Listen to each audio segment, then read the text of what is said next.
Elle est annoncée comme la prochaine révolution, celle qui vient après Internet.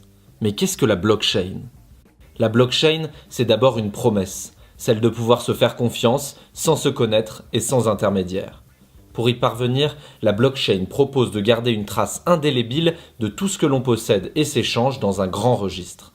Vous voulez vendre un acte de propriété, échanger de la monnaie ou voter électroniquement ? Vérifions dans la blockchain. Ce registre est en réalité un système informatique composé de blocs qui représentent toutes les transactions passées. Avant de valider votre nouvel échange, des machines vont scanner l'ensemble de la blockchain pour s'assurer que vous possédez bien ce que vous prétendez. Une fois validé, ce nouveau bloc vient s'ajouter dans la chaîne. En bref, la blockchain donne un nouveau pouvoir décentralisé aux utilisateurs face aux entreprises et au pouvoir public.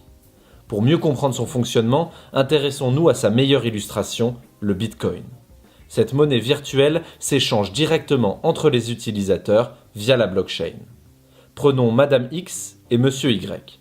Chacun utilise une clé publique, une sorte d'adresse de boîte aux lettres et une clé privée qui pourrait représenter sa signature.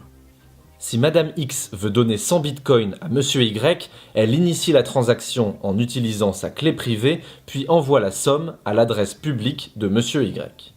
L'ensemble de ces interactions est consigné dans la blockchain, dont tous les utilisateurs peuvent avoir une copie.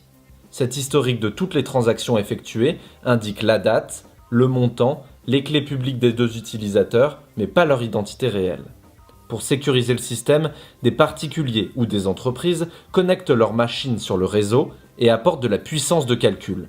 On les appelle les mineurs. À l'aide de formules mathématiques, ils vérifient dans la blockchain que Madame X possède bien les 100 bitcoins. Une fois vérifiée, la transaction est validée et inscrite de manière indélébile dans le registre.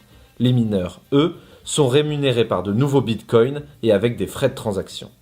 Ainsi, il est impossible de créer de faux bitcoins ou de dépenser 2 fois le même bitcoin. Les mineurs stopperaient net la transaction après analyse de l'historique du fraudeur. Ce principe de la blockchain fait aujourd'hui des émules.